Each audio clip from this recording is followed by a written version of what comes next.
వేదాల్లో పెళ్ళిళ్ళు ఎలా జరగాలనేవి రాశారు. ఎలా స్నానం చేయాలి, ఎలా బతకాలి, పొద్దున్న సంధ్యవేళ పూట ఎలా పూజలు చేయాలని ఇవన్నీ రాశారు. చిన్న చిన్న విషయాలు రాశారు. అలాంటిది ఈ రోజులలో ఈ క్రిస్టియానిటీ లాంటి మతాలు ఈరోజు మన దేశాన్నే కాదు ప్రపంచాన్నే ఏలుతూ ఉన్నాయి, మతం మార్పిడి చేస్తూ ఉన్నాయి. వేదాల్లో వీటి గురించి ఏమన్నా రాస్తున్నారా? ఇలాంటి వాళ్ళు ముందు ముందు వస్తారు అని చెప్పినట్టుగా కానీ, లేదు వీళ్ళ గురించి మనం ఏ రకంగా బాధపడాలి, మన హిందూ సోదరులంతా మారిపోయే వాళ్ళని ఏ రకంగా చూడాలి? కలియుగ లక్షణాల్లో ఇది ఒకటండి. కలియుగం మొదలై కలి బలమవుతూ ఉన్నటువంటి సందర్భంలో మంచి చెడుగాను, చెడు మంచిగాను లోకంలో కనిపిస్తుంది. ధర్మాన్ని అధర్మంగా, అధర్మాన్ని ధర్మంగా, వేదాన్ని అజ్ఞానంగా, వేద వ్యతిరేకమైనటువంటి అంశాలను విజ్ఞానంగా ఈ విధంగా ప్రచారం చేస్తూ ఉంటారు. కలియుగంలో కల్తీ ఎక్కువ అని అర్థం, అంటే నకిలీ ఎక్కువ. అందుకే కదా చైనా బ్రాండ్లకు ఎక్కువ వాల్యూ, ఎందుకంటే కల్తీ అవన్నీ కూడా. ఇంగ్లీషు కల్తీ భాష, సంకర భాష, అందుకే కలియుగంలో అంతర్జాతీయ భాషగా మారింది. అలాగే కలియుగంలో మీకు అన్నీ కూడా ఎక్కువగా కల్తీవి ఉంటాయి. నిన్న మొన్న కూడా మనం తిరుపతి లడ్డు విషయంలో కూడా మనం కల్తీ గురించి మనం చూసాం. అన్నింటా కల్తీ, మీరు ఎక్కడ చూడండి కల్తీ. ఒరిజినల్ అని అమ్ముతాడు, ఆర్గానిక్ అంటాడు మళ్ళీ. కావున కలియుగంలో ప్రపంచం అంతా కూడా కల్తీ. కలియుగ లక్షణమే ఒక కల్తీ. అబద్ధాలు నిజాలుగా ప్రచారం చేయడం, ధర్మాన్ని అధర్మంగా ప్రచారం చేయడం, అధర్మాన్ని ధర్మంగా ప్రచారం చేయడం. ఇందులో భాగంగానే వేద వ్యతిరేకమైనటువంటి మతాలు అవే గొప్పవి, అవే మీ అందరికీ కూడా గమ్యాలు అని చెప్పేసి దుష్ప్రచారం చేయడం అనేది కలియుగ లక్షణాల్లో భాగమే. ఆల్రెడీ మన పురాణాల్లో చెప్పినటువంటిదే. ఎవరెవరైతే ఈ ముసుగులో పడతారో వాళ్ళంతా కూడా ఖచ్చితంగా కలిపురుషుడు యొక్క ప్రభావానికి లోనైనట్టే లెక్క. ఏ విధంగా అయితే హరిశ్చంద్రుడు మొదలైనటువంటి వాళ్ళు కలి ప్రభావానికి లోనై అడవుల పాలైపోతారో, నానా కష్టాలు అనుభవిస్తూ ఉంటారు, అదేవిధంగా కలియుగంలో కలిపురుషుడు చేత ప్రభావితమైనటువంటి మతాలు, మత ప్రవక్తల మాటలు విన్నటువంటి వాళ్ళు అదేవిధంగా హరిశ్చంద్రుడిలాగా కష్టాలు పడేటటువంటి ప్రమాదం ఉన్నది. హరిశ్చంద్రుడు ధర్మాత్ముడు కాబట్టి మళ్ళీ తెలుసుకున్నాడు, మళ్ళీ తన రాజ్యాన్ని, తన యొక్క సుఖాన్ని మళ్ళీ పొందగలిగాడు. ఆయన మహాత్ముడు కాబట్టి. కానీ నేటి రోజుల్లో కొంచెం చాలామంది మళ్ళీ వినడానికి కూడా ఇష్టపడటం లేదు. అందుకే వీళ్ళందరికీ కూడా ఇన్సెక్యూర్ ఫీలింగ్, ఇతర మతాల్లో అభద్రతాభావం. అందుకని మళ్ళీ వీళ్ళు అక్కడికి వెళ్ళిపోయినటువంటి వాళ్ళు మన ఆలయాలకు వెళ్ళకూడదు, మన దేవతల ప్రసాదాలు తీసుకోకూడదు, మన ప్రవచనాలు వినకూడదు. ఇవన్నీ ఎందుకు? ఇవన్నీ వింటే మళ్ళీ ఎక్కడ హిందూ ధర్మంలోకి వచ్చేస్తారో అని భయం. ఇదంతా కూడా ఇన్సెక్యూర్ ఫీలింగ్ కాదా అండి?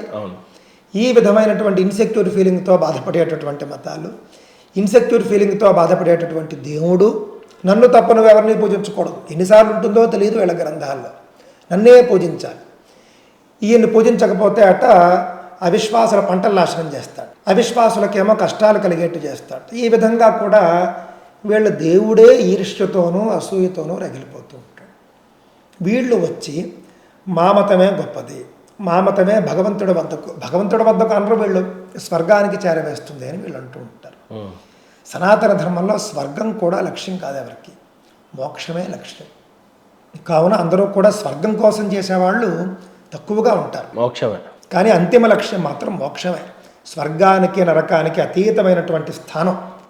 ఏదైతే మోక్షం గురించి చాలా బాగా తెలుసుకున్నాను నేను. దీని మీద ఇంకా అధ్యయనం చేయాలి ముందు. అవునండి, అలాంటి స్థితి కావాలి. మోక్షం స్వర్గమైన నరకమైన శాశ్వతం కాదు ఎవరికి, సనాతన ధర్మం ప్రకారం. కానీ మోక్షం అనేది శాశ్వతం. మీరు ఒక్కసారి మోక్షాన్ని పొందారంటే అయిపోయింది. ఇంక మీరు మళ్ళీ అక్కడికి మళ్ళీ తిరిగి పుట్టరు, మీకు మళ్ళీ వెయిటింగ్లో ఉండవు, జడ్జిమెంట్లో ఉండవు, ఏమీ ఉండవు. దీని గురించే అందరూ కూడా శ్రమ పడుతూ ఉంటారు. ఒక పక్క అంటే ఇందాక మీరు అన్నట్టు మన ధర్మాన్ని ధర్మం కాదంటారు, దేవుడిని దేవుడు కాదు, ఇలాంటి వాళ్ళు పుట్టుకొస్తారు అని చెప్పేసి ఒకప్పుడు బ్రహ్మం గారి కాలజ్ఞానము పొద్దున్నే మైక్లో వినేవాడిని నేను. యాక్చువల్లీ బ్రహ్మం గారి గురించి చెప్పాలన్నా, బ్రహ్మం గారి కాలజ్ఞానం గురించి చెప్పాలన్నా ఏం చెప్తారు గురుగారు? ఆయన గొప్ప సిద్ధుడండి. ఆయన చక్కగా భవిష్యత్తు ఆయన దర్శించి ఆయన చెప్పినటువంటివి చాలా మటుకు మనకి జరిగినట్లుగా మనకు కనిపిస్తుంది. ఏ రకంగా చూడొచ్చు? ఒక ఆదిశంకరాచార్యుల వాళ్ళలాగా చూడొచ్చా బ్రహ్మం గారిని? ఏ రకంగా అందరూ కూడా అసలు భవిష్యత్తుని ఏ రకంగా చెప్పగలిగాడు? చాలా మంది ఆయన హెచ్చరించాడు. ఓకే, ఆ హెచ్చరికలో కొంత హైదరాబాద్లో ట్యాంక్ బండ్ అనేది లేకుండా పోతుంది అన్నట్టుగా ఏదో పాటల్లో చెప్పినట్లుగా అంటే కనిపిస్తుంది. నేను నగరాలకు ముసుళ్ళు వచ్చేస్తాయి అన్నట్టు చెప్పారు. దేవుణ్ణి దేవుడే కాదు, ఈ దేవుడు అసలు దేవుడే కాదు. అంటే బ్రహ్మం గారు చెప్పినటువంటి కాలజ్ఞానంలో రకరకాల పబ్లిషర్స్ కొత్త రాతలు కూడా రాసుకున్నారు. ఇది కూడా మనం అంగీకరించాలి. మూలంలో ఏముంది అనేది మనం తీసుకుంటే సరిపోతుంది. ఏముంది గురుగారు? మూలంలో ఆయన చెప్పినటువంటివి 50 ఏళ్లగా ప్రచారంలో ఉన్నవే. తర్వాతి ప్రతుల్లో కొత్త కొత్తవి చేరుస్తూ వచ్చారని నేను చూశాను అన్నమాట. సరే, ఇక నా వరకు వస్తే ఏ రకమైనవి రాశారు అని అంటే ఏం చూశారు మీరు? ఎక్కడికక్కడ కొత్తగా అప్డేట్ మనం ఒరిజినల్ గా బ్రహ్మం గారి గురించి చెప్పాలి అని అంటే ఆయన ఏ రకమైనవి ప్రధానంగా చెప్పినట్లు చూడొచ్చు మనం? ముఖ్యంగానండి, నేను బ్రహ్మం గారిని వ్యాస మహర్షితో పోల్చగలుగుతాను. అంటే వ్యాస మహర్షి స్థాయి వేరు, అంటే ఇక్కడ స్థాయిల విషయం జస్ట్ చేసినటువంటి వర్క్ చెబుతారు. వ్యాస మహర్షి మాటి మాటికి మహాభారత కాలంలో వీళ్ళ దగ్గరకు వచ్చి భవిష్యత్ చెప్పేవాడు. రానున్న రోజుల్లో పెద్ద యుద్ధాలు జరగబోతూ ఉన్నాయి, పెద్ద జననష్టం జరగబోతూ ఉన్నది, ఆకాశంలో రాబందులు తిరుగుతున్నట్లుగా నాకు కనిపిస్తోంది, ఇవన్నీ కూడా ఆయన భవిష్యత్ చెబుతాడు. అయినా కూడా వీళ్ళు విని ఏడవరు. వీళ్ళు దానివల్ల అంత నష్టము కూడా.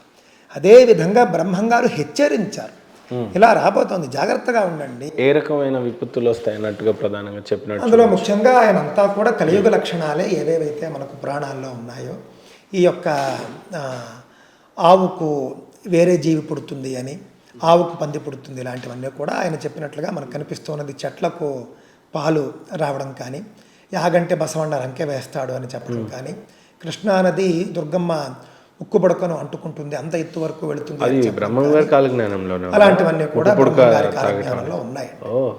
అలాంటివన్నీ కూడా యుగాంత విషయాలను తెలియజేస్తూ ఉన్నాయి. ఇవన్నీ కూడా చాలా చక్కగా కూడా మనకు అనిపిస్తున్నాయి. అంటే కలియుగాంతం ఎలా రాబోతోందో లేదా కలియుగం ఎలా ఉండబోతోందో ఆయన జస్ట్ చెప్పారు. ఆయన తపశ్శక్తితో ఆయన చెప్పారు. అంతేకాని చిన్న చిన్నవి మన వాళ్ళు ఆయన చెప్పినట్లుగా ప్రచారం చేయడం నాకు కొంచెం ఇబ్బందిగా అనిపిస్తూ ఉంటుంది. గొప్పవాళ్ళు గొప్పగా చెప్తారు, ఆ గొప్ప విషయాన్ని మనం గొప్పగానే చెప్పుకుందాం. చిన్న చిన్నవి ఎక్కడో బ్రహ్మం గారు మళ్ళీ తిరిగి వస్తారు అనే రకంలో రాసుకున్నారు ఆయన పుస్తకం. అది కూడా దాంట్లో అంటారు. అవునండి, అది కూడా నేను చదివాను. కందిమల్లైపల్లిలో మళ్ళీ నేను అవతరిస్తాను అని ఆయన చెప్పినట్లుగా కూడా దాంట్లో ఉంది. ఇప్పుడు బ్రహ్మజ్ఞానులు ఎవరైనా కూడా మళ్ళీ మళ్ళీ లోక కళ్యాణం కోసం అవతరిస్తూ ఉంటారండి, భగవంతుడి ఆజ్ఞ వస్తే కనుక. ఇది కూడా మనం అదే విధంగా మనం తీసుకోవాలి.